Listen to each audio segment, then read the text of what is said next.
Yes, for many beginners, learning to strum songs on guitar can be quite difficult, and they normally start off with using an arrow system to tell when to strum down and when to strum up. And this can lead to a lot of difficulty because it kind of takes away any kind of naturalness, and we end up with which doesn't sound anything like the song. And this is a problem for a lot of beginner guitarists. And myself, I don't like the whole up, down, up arrow system. That's not to say it's not useful, but for a beginner it causes a lot of problems. A few years ago, a guitar student came for lessons, and he had a list of songs that he wanted to learn to strum and play on guitar, and he wanted me to write out arrow systems for each and every song, which I was kind of reluctant to do for a number of reasons. It makes the assumption that what you're going to be playing on a guitar is going to be exactly the same as what is on the track or the record. And it was also, you know, on this list of songs that a lot of the songs weren't actually guitar songs. There was no acoustic guitar being played on, so it made the assumption, because he'd seen somebody strum and sing it on YouTube with an acoustic guitar, so he'd seen a cover version, that there somehow must be almost like set in stone way of strumming each and every song, which there obviously it isn't. It's open for a lot of interpretation. So the experienced guitarist will listen to a song, say something in the case of, like, say, Wonderwall, which is very rhythmic,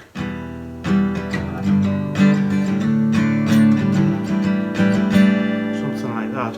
An experienced guitarist would listen to that and would naturally work out how to strum that. Where the up and down arrow system comes in very useful is if you were having difficulty maybe perfecting that. An experienced guitarist would be able to look at that rhythm and it will kind of tell him straight away where he was going wrong. However, the beginner guitarist looks at that and works through it very mechanically and doesn't get the desired results. So when we think of natural rhythm, that can be quite an intimidating idea if you are a beginner. But we all have, some to a greater or lesser degree, natural rhythm. If you listen to any particular song, you'll be able to tap along with the rhythm of the song. So if we forgot about our guitar for a moment, if you took something like Wonderwall and you just tapped along with it, you would naturally be able to go dun, dun, dun, dun, dun, dun, dun, dun, dun, dun, dun, and you'd be able to do that no problem. Now if you imagine that instead of tapping dun, dun, and you were doing that but on strings, then you would naturally have your strumming pattern. So that's kind of what an experienced guitarist is doing. It's tapping out the rhythm, but really on the guitar strings. Many people are able to do that. If you go to a rock concert, you see people who, you know, thousands of people, say, I think recently it's been on YouTube, where at a Green Day concert, thousands of their fans all sang Bohemian Rhapsody from beginning to end. They didn't have any sheets with the lyrics on, they didn't have a rhythm sheet or anything like that, and yet they were able to do so. So we all have this natural ability to remember song lyrics, to know the rhythm of things. So this brings us to the next point. I remember another guitar student who was struggling with the same thing, made an interesting almost discovery. He came back with two songs that he'd been trying to learn. One was Sweet Child of Mine, and the other was Wonderwall. Now he said when it came to Sweet Child of Mine that he'd strummed it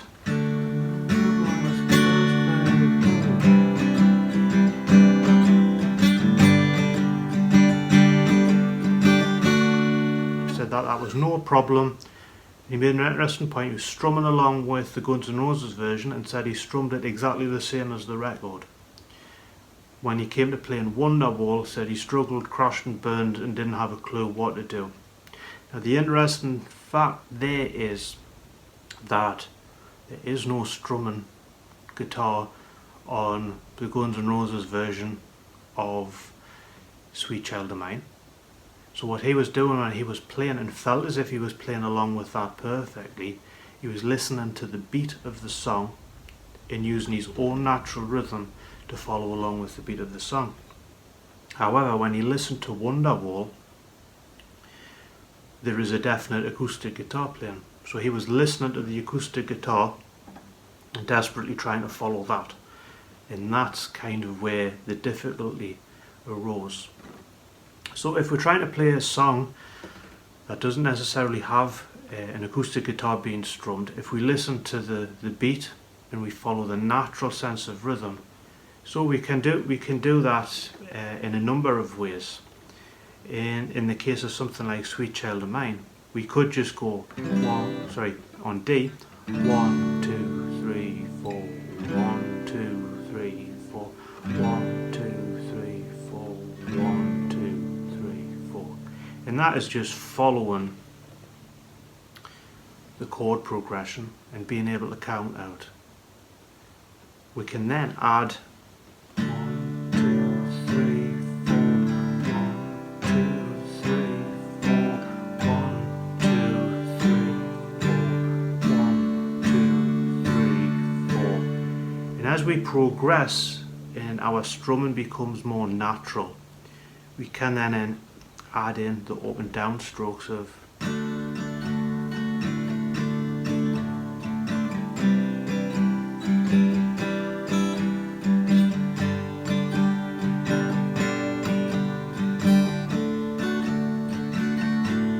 something like that. In the case of something like Wonderwall, where there's a definite acoustic guitar there, the difficulty is getting that exactly. But again, in the case of something like Wonderwall, the chords for that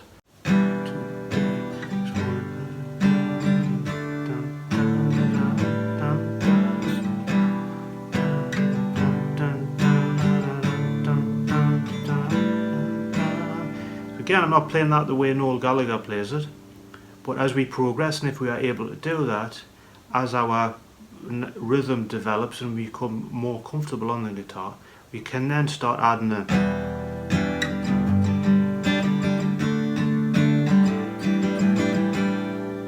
and then if we want to perfect it, if we saw, the up down up arrow system or the sheet music with a guitar tab and it tells you, then you could then perfect and get it exactly the same. So I hope that helps being able to strum anything. A number of pointers is also that a lot of people assume that if you're going to be strumming on acoustic guitar, that you're going to try to replicate exactly what's on the record.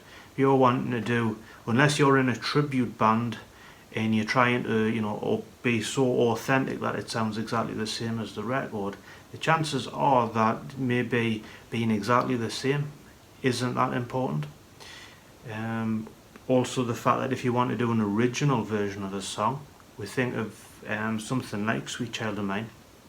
You've got the original by Guns N' Roses. Sheryl Crow did a version where there was strumming on that one, so the tempo and everything was very different to the Guns N' Roses version.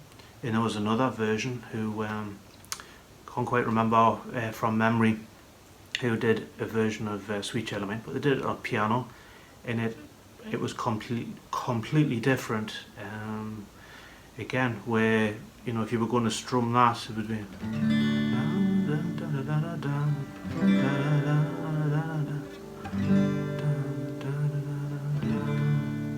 so that would be a way of doing something that's completely different, not necessarily replicating it exactly the same.